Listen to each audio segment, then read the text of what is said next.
Have you missed it? Like, do you guys think, I should have got in on Bitcoin? I don't spend long 5 years ago. Bitcoin. Bitcoin is something that certainly a lot of people think, is going to rise as an alternative currency. The Australian Bitcoin Podcast, presented by Heartblock.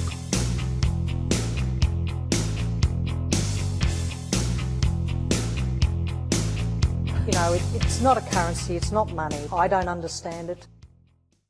G'day, welcome to the Australian Bitcoin Podcast, episode 106, where we bring you the Bitcoin signal from an Australian perspective. And today I'm enjoined by my intrepid co-host, Mike. G'day, mate. And like a rose between two thorns, we're joined by the host of the Honest Money Show, Anja, and please, I'm sorry if I butcher this, Dragovic. Is that right? That's pretty good. Is it pretty good? That is pretty I was good. just trying to recall my Heartbreak High days. I have one of those last names that people, that like English speakers, particularly like going Dragovic. Dragovic, you got to roll the R's, huh? It sounds menacing, actually. I like it. Does. We're recording on the 19th of Feb. The block height, let's check. It's 937,342. We're currently running 1,062 exahash, so just over a terahash, a zeta hash, good grief, which is cool.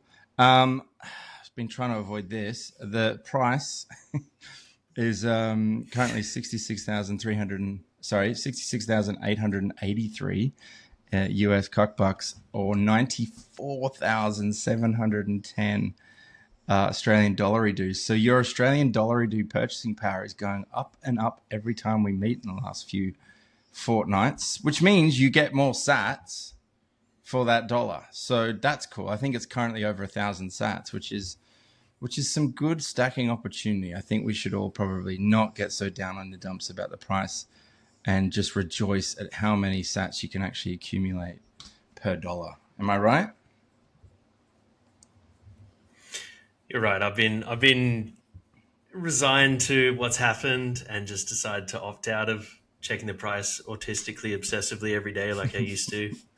And I'll just wait for the vibe to shift between my colleagues and on Twitter and everything. When I see the vibe shift, then I'll know, okay, maybe we're coming out of we're back. the chaos. Yeah, the air pocket, the dump, chop solidation. I think our mate James Check calls it. It's apparently, like, it's obviously hard to pin down. Not a macro expert by any stretch of the imagination, but notionally, this all has to do with headlines calling for cooling inflation, tightening liquidity. And this kind of perception that Bitcoin isn't a short-term hedge against inflation. It's actually a long-term, long-duration alternative. And I think even our boy Uncle Larry Fink was saying as much at a recent conference. So, yeah, I mean, what's your take on the price action? Obviously, you're just waiting for it to you're quite zen at the moment. Mike, but do you have any insight with respect to why we might be dumping? There's like a big Mar-a-Lago Accord thing happening at the moment in Florida with Trump, and they're stacking like 6,000 Bitcoin. So it's not like there's no buyers. Yeah, I mean, there's been plenty of analysts that have pointed out that retail is still sort of like scared off, and the whales are still selling. So real like old accumulators of Bitcoin that have been sitting on Bitcoin for a long time are still taking massive profits. And that's suppressing their price quite a lot despite all the institutional buy-in. But, when we think about the big dump and that we're in now, the only things that happened around then, like we said last time, were announcing the new Fed chair guy to replace Jerome Powell, and the Epstein files coming out, which had a bit of some Bitcoin stuff in there, which is incredibly disheartening, if I speak It's quite just frankly epic about it. FUD, really, That- isn't it? And can I just say, those It guys is. at the at whatever, what's Chamath? Those guys were joking the other day on their podcast. I'm sorry to derail this real quick, but I just had to get this off my chest. Those guys on their podcast, whatever it's called, Bankless or something like that. I got no idea. Don't listen to it. But I saw that they were like in a clip. They were kind of laughing at the fact that they were mentioned in those files, and it's just like, could you be more gross? Like, seriously. Yeah, I think if you're named in the Epstein files, like there is this sick joke of like people that are named in the Epstein files that are playing it off like almost like a badge of honor. It's like, yes, look, I was in the Epstein files. I promise I wasn't doing anything bad. Not a good thing. But isn't it cool? It's cool that I'm in the Epstein files, because that's the thing that everyone's talking about right now. And it's like, no, like the fact is, you should have picked up that you were dealing with a sleazeball scumbag and ceased all communications immediately, rather than not. So yeah. Anyway, sorry to derail the conversation. We might even get kicked off YouTube because of that early time stamping rip thing. But c'est la vie. Just get that. It was just bothering the hell out of me, man. But you were saying we had the Epstein files. Bitcoin was incorporated into that. There's been a lot of FUD. I got the text messages from some immediate family members. Oh, did you see this? You know, and it's effective FUD, man. You call it pedo coin, and it's like, bang, you're done. Like, how can you argue against that? It is the most insidious FUD ever, but you know, as the Epstein files themselves show, like everything is compromised. Like every government is compromised. Every celebrity, everything is like, it's like that. What is the 6 degrees of separation or whatever the phrase is? It's like everything is only a few degrees of separation away from pedophilia, apparently, in today's revelations. And we're all paying taxes to fund that. And we're paying taxes to them. Exactly. We live in nightmare world. Get used to it, I guess. I was trying to keep this episode upbeat because we've got Anja here. We're going to pivot real hard in a sec. Anja, you got to bring us back. You got to bring us back, Anja. No, I actually want to comment on the whole thing, because the whole FUD that Epstein was Satoshi is so ridiculous, and a lot of people are pointing to I guess to dispel that, they're pointing to the time date. Like, I think the first email he sent was in 2011, which is a couple of years after Bitcoin obviously came to life. But to me, the most obvious clue is that, you know, Satoshi wrote in perfect English, and Epstein can't string a sentence together. He is so illiterate that you just like, there's no way this man has no pride when it comes to language at all. Straight to the heart. Love it. Yeah, the language one's you're interesting. Right. It does make me like if someone was to hold a gun to my head and say who is Satoshi, I'd probably guess Hal? Hal's close, but I think it is probably Adam Back. Nah. My vote's on Hal. I hope it's I don't know, man. I don't know. Adam. It took.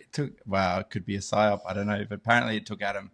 Like, he dismissed it straight up when he was referenced in the mailing list and got, you know, notified of that. And he didn't start stacking until like 2013. I've heard him say on a podcast. You know, he spent too much time trying to figure out how to make it better, and he just couldn't. I think he even said that on Carrie's podcast, actually. But anyways, yeah, no, my vote's definitely not with old mate. I don't actually care who Satoshi is. I could care less if it was the NSA or CIA or Jeffrey Epstein. I literally don't care. The world is so messed up that the alternative is literally this magic internet money that we've all put our hopes and dreams into. So that's where we are in the movie. And right now you can make full-length feature movies with just a couple of AI prompts with that new Seed. I can never remember the name of it. Sea Dance, and it looks cool. I just watched this Transformers one before, these dinosaur robots running down the street. So, we're in a very odd timeline, to put it kindly.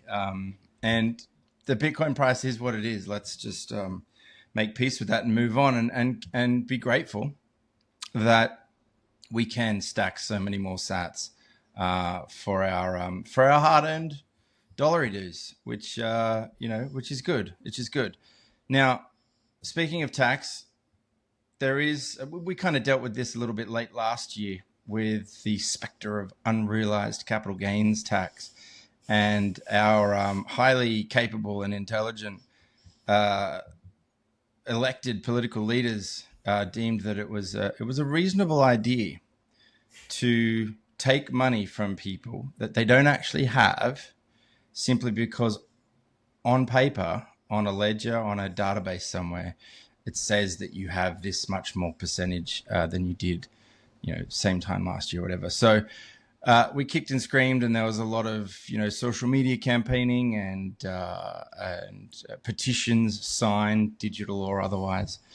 But the Dutch, they're going full Dutch with their whole 36% unrealized capital gains. That's what they're doing. They're moving forward with a revised wealth taxation framework that effectively taxes unrealized capital gains at a rate of up to 36%. So you can imagine, like, it's kind of hard to get your head around, but basically, imagine if you had like a Michael Jordan basketball card and it was worth, $50. And then someone offers you $500 for it. And you say, nah, I'm going to keep that. It's like, it's rookie. It's really good. I mean, if it was a rookie Michael Jordan card, it's worth way more than $50. But let's just go with me here for a second. The government at that point says, cool, but that card could be worth $500. So you now owe us $100 in taxes. Taxable event. That offer is a taxable And you say, event. well, I didn't actually sell it though. Like, I've still got it in my basketball card wallet. It's next to Sean Kemp, and it's next to Shaquille O'Neal, right? Scottie Pippen, all of those guys. The government says, I don't care, like, pay up. We owe us $100. And so you don't have $100 lying around. And so you think, well, I better sell the card because, I don't have the $100. And, of course, the card drops back down to 50 because the market goes away or whatever happens. The basketball card's on an Epstein client list or whatever. And then your card is gone. Your money's gone, and the government shrugs and they go, yeah, well, sorry. That's a wealth tax on unrealized capital gains. And the kicker is they don't even pay you back the tax. And they go, you know what? Like, yeah, now that it's returned to its price beforehand or whatever, like that, they don't even do that. That's not even entertained. That's just pure grift. I'm sorry. So the Dutch are going to do this, and they've decided it's a grand idea to basically, buy your, to take your money. Because if they don't take enough. Anyway, I've said enough. Mike, please help me. Well, I'm trying to remember that. I remember reading a story about one of the politicians that was going to be responsible to delivering that tax reform, had some kind of mental health breakdown or something like that. Did you come across that? I haven't seen that, but it sounds like they're human. So this is... Yeah. There is hope. I'm trying to find the story, but it makes sense, right? It's like if you are the person who's put in the hot seat to implement something that is demonstrably wrong and evil, and someone points that out to you, I think that is the case a lot, because a lot of evil stuff does go through our glorious parliaments, and politicians don't seem to break a sweat over it. But if you're a politician who maybe has a bit of soul left in you, and someone in your immediate family or whatever taps you on the shoulder and says, actually, this is probably not a good thing, it makes you realize it. Would you just straight up have a mental breakdown? And I think that is the case. What happened to this Dutch lady that was charged with pushing through this stuff. But anyway, yeah, the unrealized gains, it's dangerous. This is we talked about it when it was being debated in Australia before, but it is a killer for productivity. It's a killer for aspirational productivity, because it's like, why why do anything if even before I've actually crossed the finish line, I'm having to pay the government my pound of flesh? So I'm just not going to bother. I'm not going to bother investing in capital assets. I'm not going to bother doing anything, because the government's just going to come and take stuff from me before I've even realized my gain. So I'm just not going to play. It's foolish all the way down, and I'm struggling to think of reasons to do it. So yeah. Well, I heard a woman on a panel, again, it was on Twitter or whatever. I probably spent too much time on that place. But she was talking about like how the Americans are poised, like a best position to introduce something like that, because they have that the citizen tax, whatever it is, that follows them around wherever they leave. So you can't even like escape. And so in terms of capital flight, you know, you can easily route around that if you have a setup like that. There is a visual that I'm going to post in the Easy Bitcoin Hard Block newsletter tomorrow. That'll go out to all of our clients, customers, and users. But it's a chart that has, you know, it's like a XY axis, and the portfolio value goes up to $1 million, and then across you've got like your age bracket. And basically, the best possible scenario for this unrealized capital gains tax is raising some 365,000 euros. Currently, they already raised 620, so they're basically halving that. And then if you actually didn't have tax on capital gains, there would be an extra, you know, 500,000 euros injected into just the Dutch economy alone, which could then do its thing and create all of these amazing products as entrepreneurs want to do. And I don't know if anyone's read 4 Centuries of Wage and Price Controls, but it's an eye-opening read. It sounds a bit dry. Yes, you can get it at Mises.org. But it's a great book that every politician that is thinking about introducing these things should read, which is basically all the stuff that you've been doing. They have tried for some 500 years and it hasn't worked. It's always resulted in this or this or this. So like, there's nothing new under the sun, man. Like, maybe try something different. We've got this cool protocol. It's really great. Completely neutral. Anja, what do you think about this unrealized capital gains tax? I mean, one part of me is not surprised that they're doing this. I mean, you know, on a system built on fake money, charging fake tax doesn't almost seem like a stretch. But yeah, I definitely think good luck to them. A lot of, you know, Dutch people saw this coming a long time ago and have left. And this is just going to, you know, create another exodus of high net worth individuals leaving. Not surprised. Yeah, it's nuts. I mean, it stretches that like beyond, you know, Michael Jordan basketball cards. Like this applies to like small businesses. If you spent like 20, 30 years building up this small business and it's valued at, you know, X amount on paper, and then all of a sudden you have this massive tax bill come due.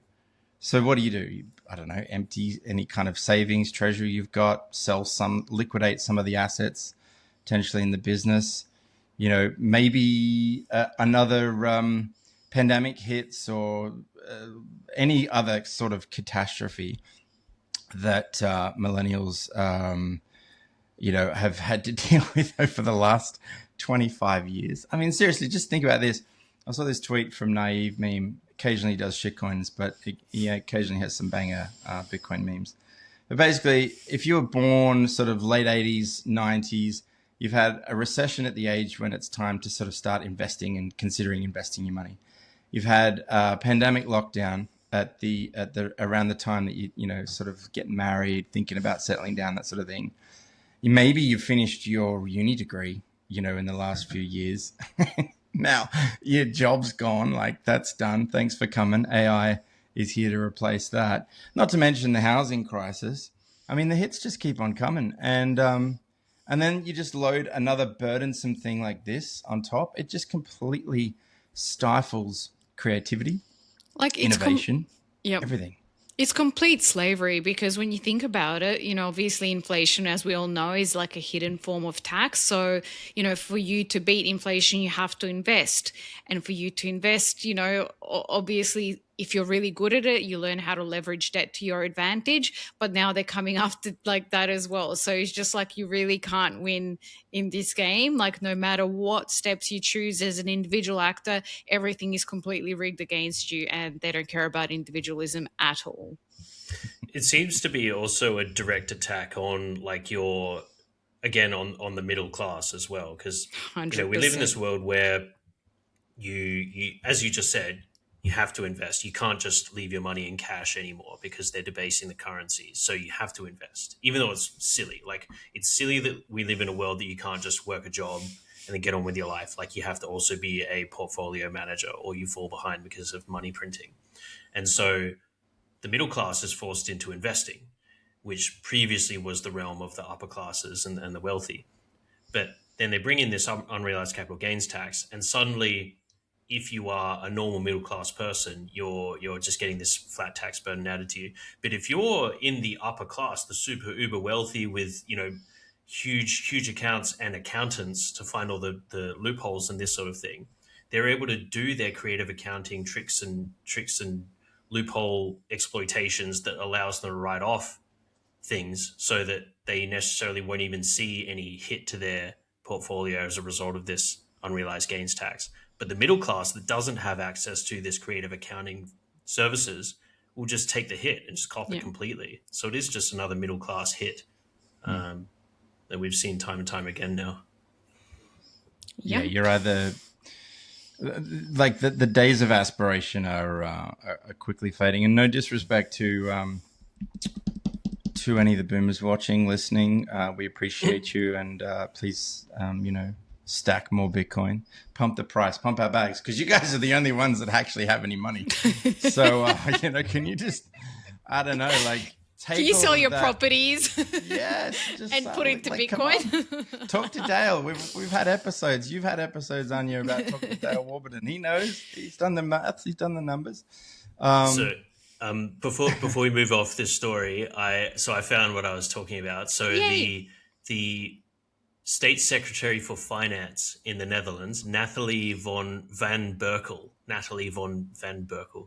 she withdrew as a candidate on February 16th, so it was that Monday, because she lied about her academic background in order to get her position, get her job. And she was the one that was going to be responsible for implementing this. So there was a hope that because she resigned and pulled out, that the whole thing was going to be repealed and, fall down. But it looks like it's getting rammed in anyway, and they'll just find some other flunky to crack the whip and put it in place. Yeah, when this was happening in Australia, what was probably the most upsetting to me is seeing other people on social media, like lower and middle class people, advocating for it. And I'm like, oh, wow, you have no idea what you're saying yes to. And it's just, that's probably the hardest part. Yeah, because again, it's the people that they're thinking of, the 1% of the 1%. It's always pitched that way. To them. Yeah. It's always pitched like it's only going to affect the rich, don't worry, but that's never the case. You're looking for a hassle-free way to buy Bitcoin in Australia? Hardblock makes it easy. As Australia's longest-running Bitcoin-only exchange, their mission is to help Australians simply and easily buy Bitcoin and take it into self-custody.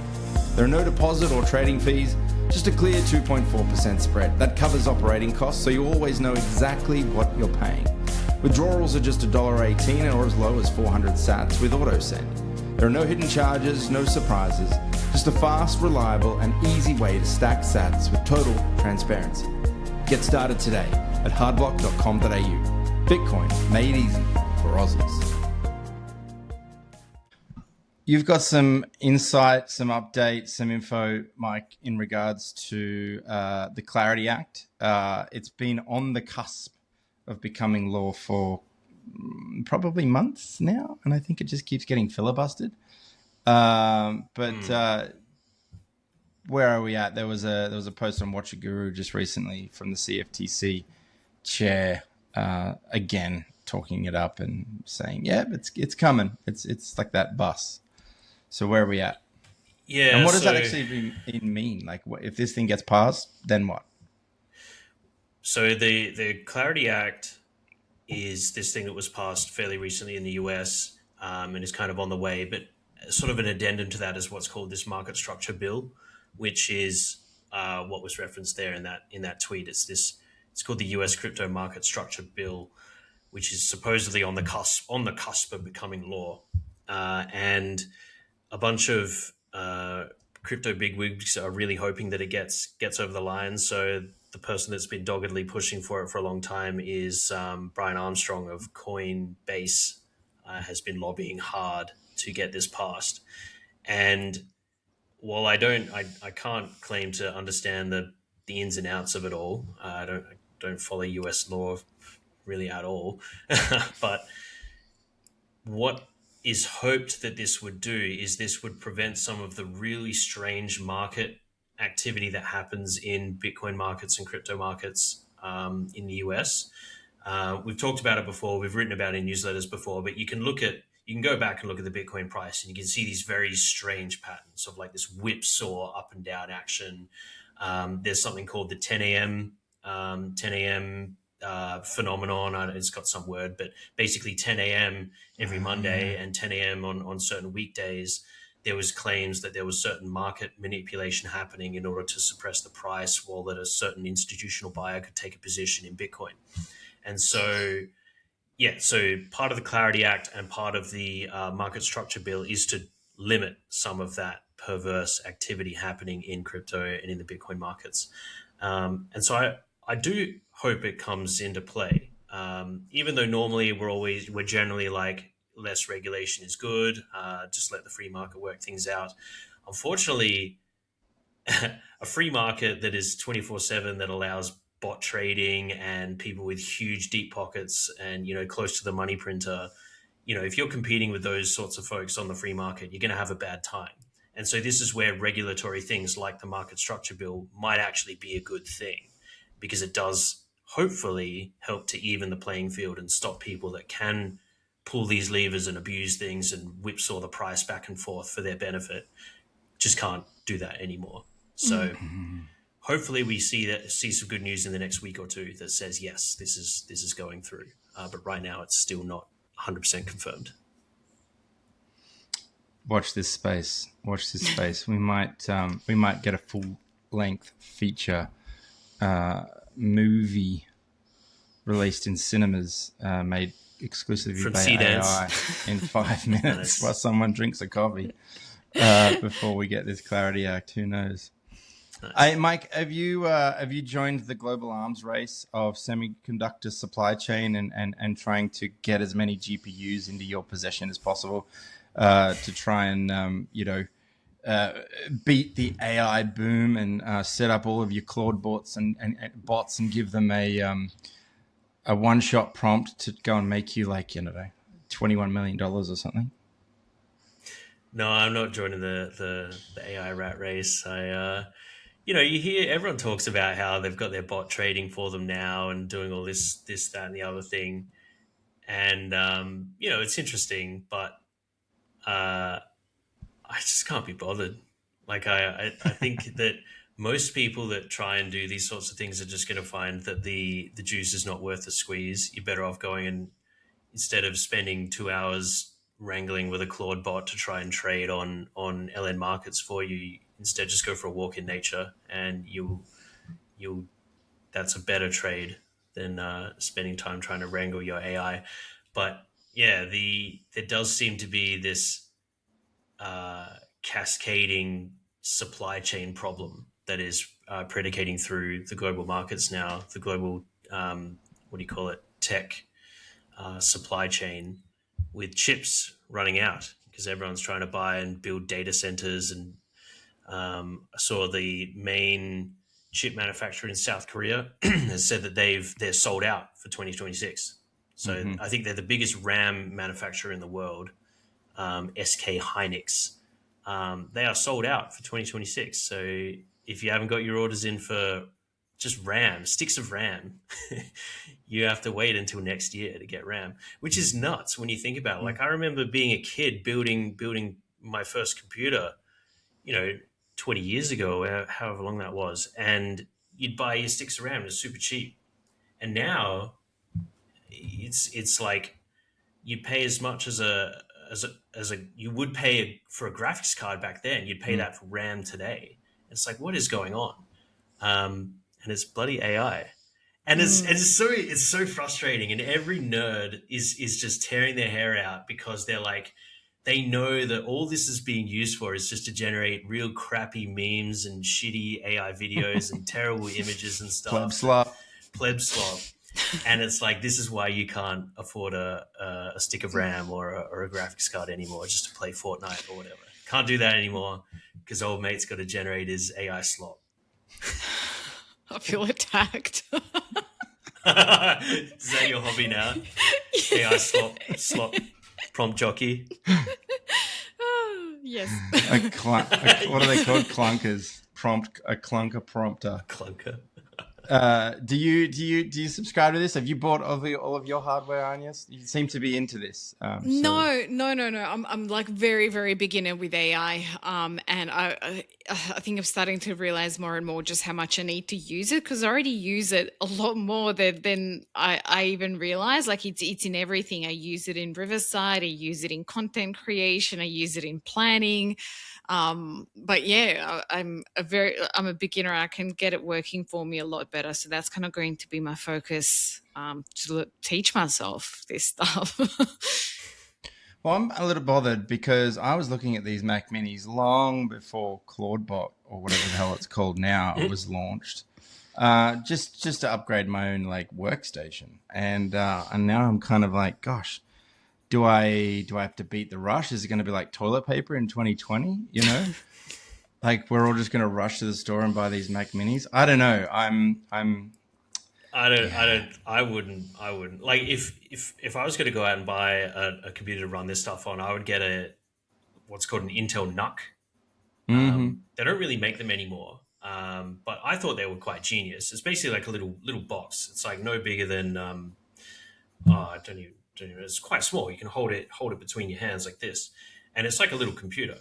And you can plug monitors and stuff into it, just like a big box desktop computer. But it's just a very small form factor. That's what I would use if I was going to do this sort of thing. And in fact, I have got one ready to go that I probably will get around to messing around with OpenClaw on that, and maybe I'll report back with how I go. But that's what I would get, because I think the mind worm is to get a Mac Mini, and so the price is just going to be insane. So have a look for Intel NUC. You might be able to get those a bit cheaper. But that being said, we talked about this in DMs. I think the hype is a bit overblown. I think right now it's very overhyped by enthusiastic podcasters. I think that you're better off just continuing your subscription with Cursor or whatever AI prompt thing of choice before you go out and invest in your own hardware to run these sorts of things. And I think it's half as good as the hype says. But for now, I think that will change quite quickly. I think the next iteration, it'll be like, how when the Will Smith video spaghetti eating thing came out, and it was crazy, but then a year later it was very good. Have you seen the latest one of that? Yeah. Have you seen? It's good. He's fighting a spaghetti monster.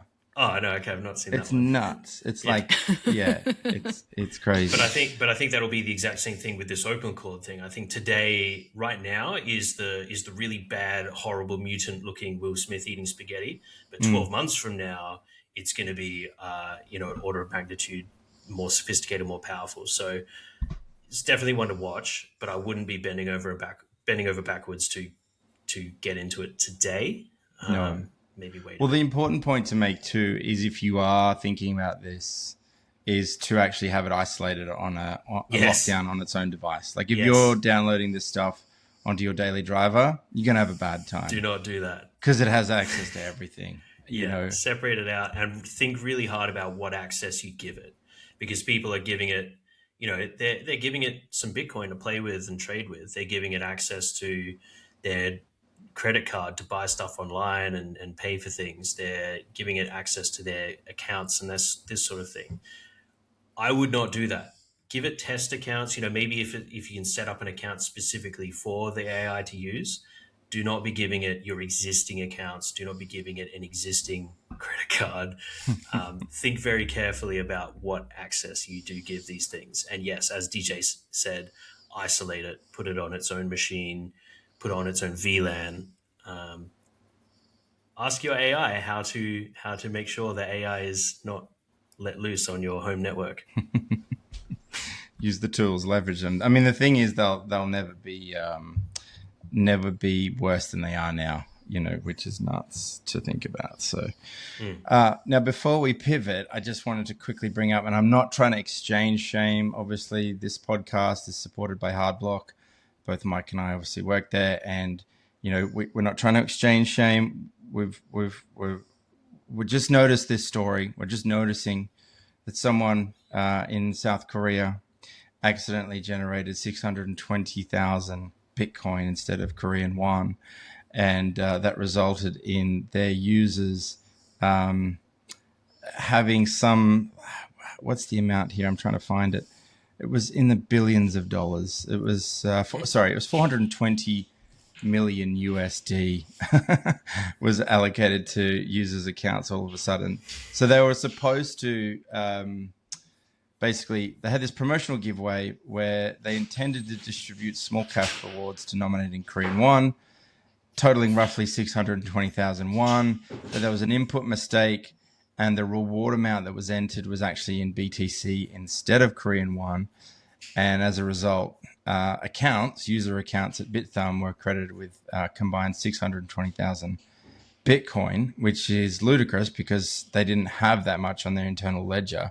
So these were kind of like fantasy coins. It was just paper. It was just paper Bitcoin, which opens up a whole other can of worms. But it was identified pretty quickly, and they shut it down. And there was only like a small percentage of users that actually noticed it right away and actually withdrew those dollar equivalents, Korean won equivalents. You got to be careful out there, I don't think we're in the business of issuing that much but we're going to give you discount on Bitcoin right now. So if you stack right now, smash, you'll get over 1,000 sats for that dollar, which is cool. Well, isn't it? Is it not ByThumb?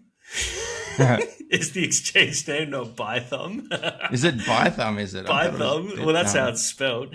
But anyway, it does highlight something stupid name, which I think about quite often, which I'm is not shaming, like, I promise. How much of our world is now just numbers in a computer? And I'm not just talking about Bitcoin. I'm talking about like everything in our world, whether it be your bank account balance is just a number in a computer somewhere. Our government's budget is a number in a computer. Our government's debt is a number in a computer somewhere else. That's why it's so easy to just lose $30 billion. Yeah, exactly. Because it's just a number on a screen. It's just a number on a screen. It's someone else's money. Who cares? Or charge unrealized capital gains. Whatever. It's all fake. Even voting, like you go and you collect your ballots and you do your voting for your election. But then at some point those paper votes counted by a flesh and blood human are going to get entered onto a computer somewhere, and that vote is going to become a number in a computer. And it just shows how easily someone can just come and fat finger and change that number in that computer, and it just completely wrecks stuff. And there is it's fascinating that stuff like this BitThumb story does not happen more often, considering how much of our world is now just digitized numbers in various computers spread around the world that different people have access to at different times, that more people aren't just randomly fat fingering and changing a number and giving everyone 620,000 Bitcoin in credit in paper Bitcoin. It's pretty bananas. Have you ever experienced deposits like that? Anja, have you ever had 620,000 Bitcoin? Nope. All of a sudden randomly showing up in your account? Maybe you solo mine. Maybe you get 3.25. I don't know. Not.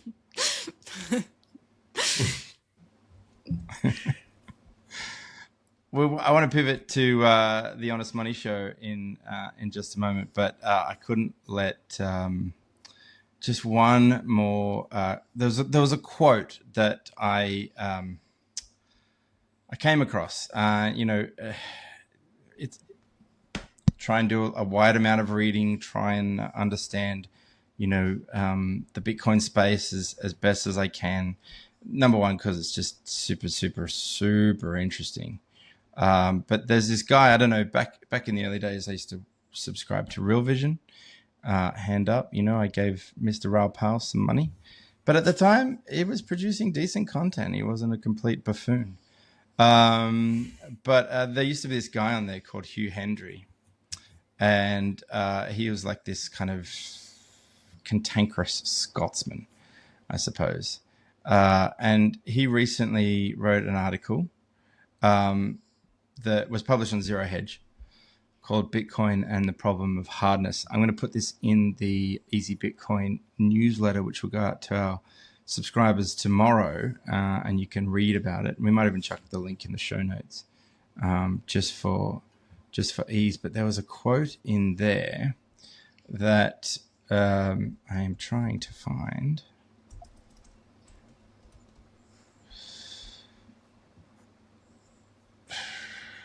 You're joking. You're going to have to edit all this out. Luckily, we're not doing this live. I was literally just rambling that entire time to try and find this freaking quote. What are you looking for? I think it's on Discord. Hang on a sec. It was that quote that I published in our chat the other day. Crazy ideas. Okay. Yeah, so Hugh Hendry is like a cantankerous Scot. And he had this quote in this article called Bitcoin and the Problem of Hardness. It's a big, long read, and he doesn't use capitalization or anything like that. He's apparently a bit of an edgelord. It's, owns like a resort in St. Bart's or something. Yeah, he's a cool dude. But this one sort of blew my mind a little bit. He said, Bitcoin's fatal flaw, if it has one, is not technological. It is revelatory. It shows you the future too early and too clearly.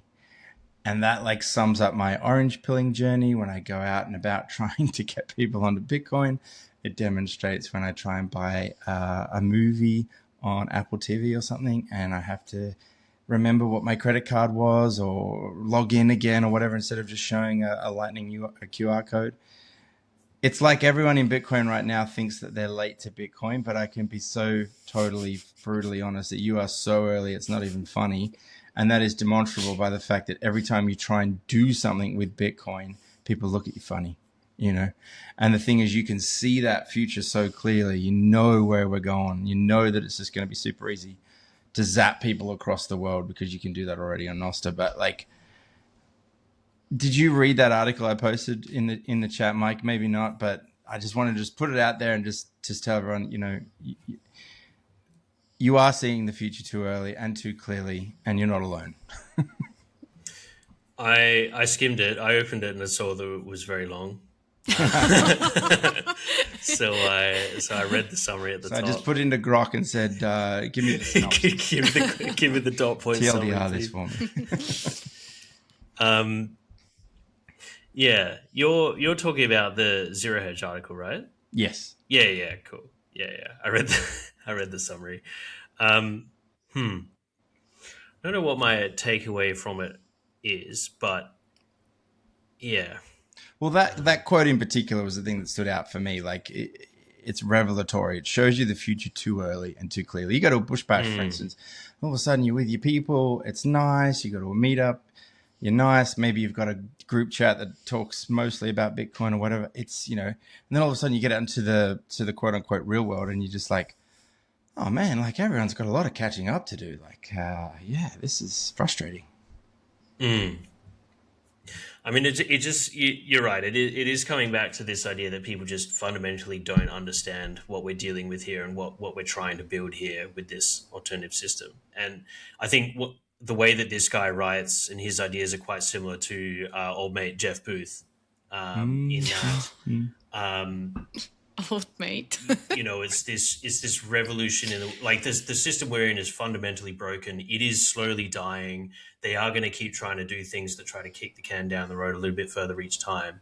But the reality is, it only takes a collective opting out or a collective waking up of people currently in the system for it to finally move on, so that we can, embrace a more fair and open system like Bitcoin for everyone, not just for people that have gotten in early and realized it early.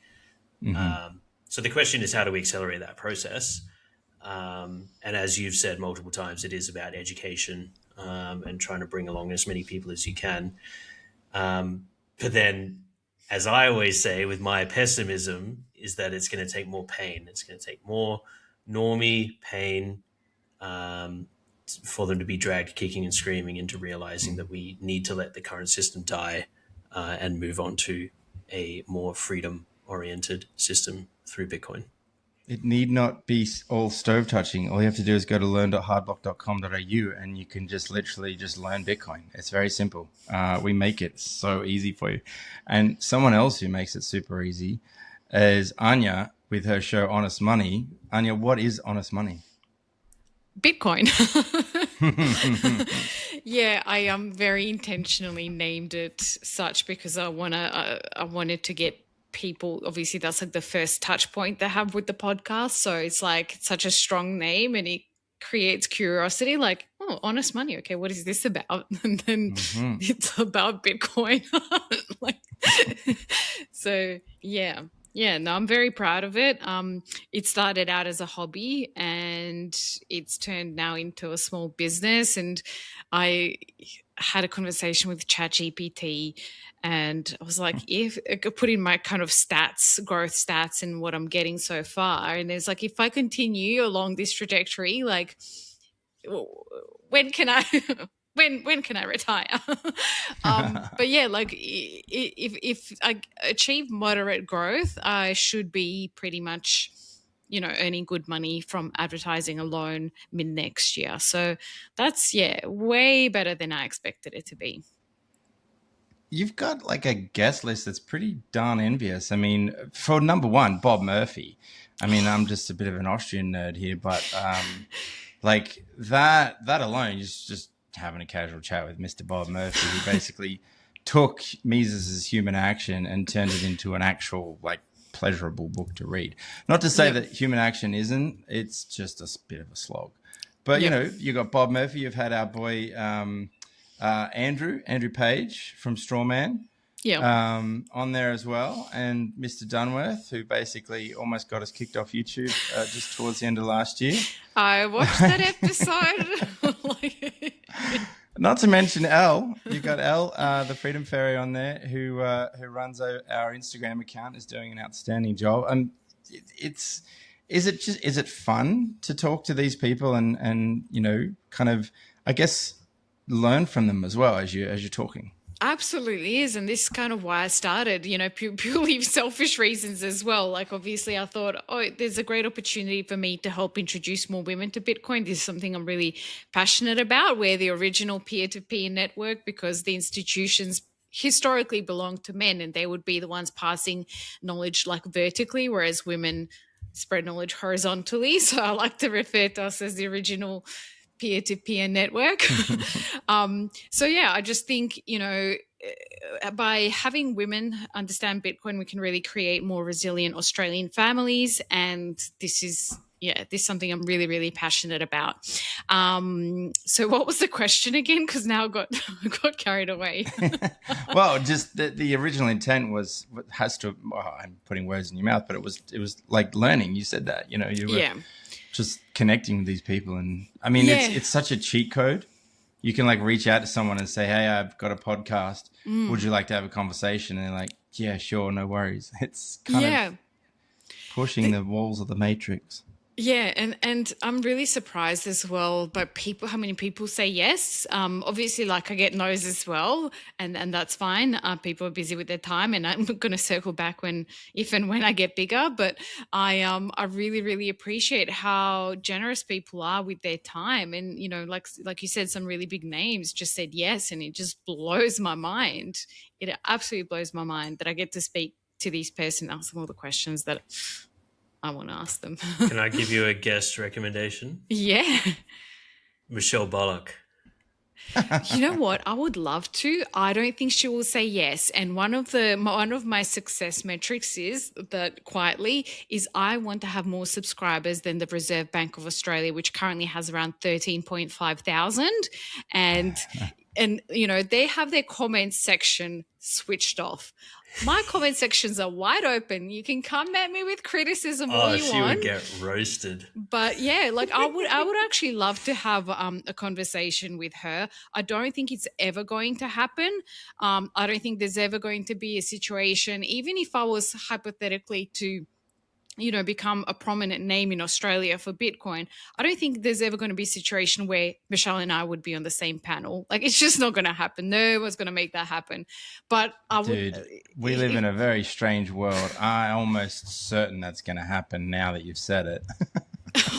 Let's hope this is a manifestation. But I find her very interesting, and this is how much of a creep I am, guys. I have done a lot of research on her. I went to research what school she studied at. She was a star student, what university she went to, how many kids she's got. I would know everything about this woman. It is super, super creepy. And I think she's a good person. But I always I would love to get inside her brain and just ask her questions. I think she was actually on that panel, which they never zoomed in on her, but I'm about 90% sure it was her, from Davos just recently, when Brian Armstrong was speaking to that French guy, French central banker who was basically talking down Bitcoin, and he was very highbrow smug about it. And he said, I trust public centralized money more than a private issuer. And then Brian Armstrong goes, there is no private issuer. That's the point. So yeah, I think she was actually on that panel, but she didn't contribute. So that's my little... Well, avid listeners of the Australian Bitcoin podcast would know that Michelle features quite prominently right at the tail end of the intro with a famous quote, which you'll have to go back and listen to. I'm not going to quote it now, but she was also in a film with Keanu Reeves a little while ago as well. This is the same Bullock that we're talking about, right? What?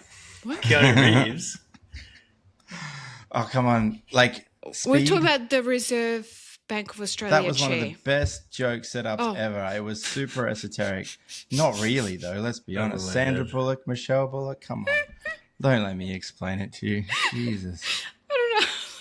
I'm aware she shares the same surname as an actress. Yes. That one. I'm trying to keep it light, man. That one went over my head because they like to quote Hayek quotes as Selma Hayek as well. Yes. Well, she's one of the greatest Austrian economists on the planet. Totally. Are you going to be a part of the Women of Bitcoin Summit in March? No, I'm not. Elle is. She's on that panel. So I'll be registering. I haven't registered yet. But yeah, that's going to be super, super exciting. I can't wait. For that. Yeah, it's very cool. And I know there is a real good, a real strong movement of let's be frank. You go to a bush bash, you go to a meetup. Most of the people that are attending are dudes. It's a giant sausage fest. But if you do happen to find a woman, it's really important to not freak them out straight up. Don't go full autism at them, because she might be your future wife. Who knows? Take those opportunities. Keep but there aren't really intact. Enough women in Bitcoin. Oh, I love that. But it's really important. Obviously, Natalie Brunell has been a huge voice in the space recently, over the last few years, certainly. And you got Ella Hugh, who runs the Bitcoin research over at what is that place called? It's not Brown. It's a university. Columbia? It's Columbia. It's Columbia. Yeah. It's Columbia. Because Dave Collum used to work there or something. Anyway, there's a bunch, and it's really cool because it's a whole new perspective. I think that dudes can be a little bit black and white, shall we say? Do you know what? I actually really love it. I love that there's now like different voices coming in.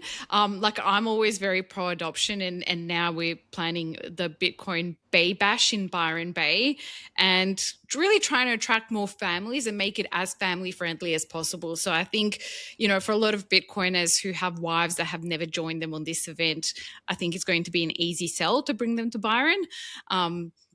But yeah, I think it's going to be really lovely to have more families there, and yeah.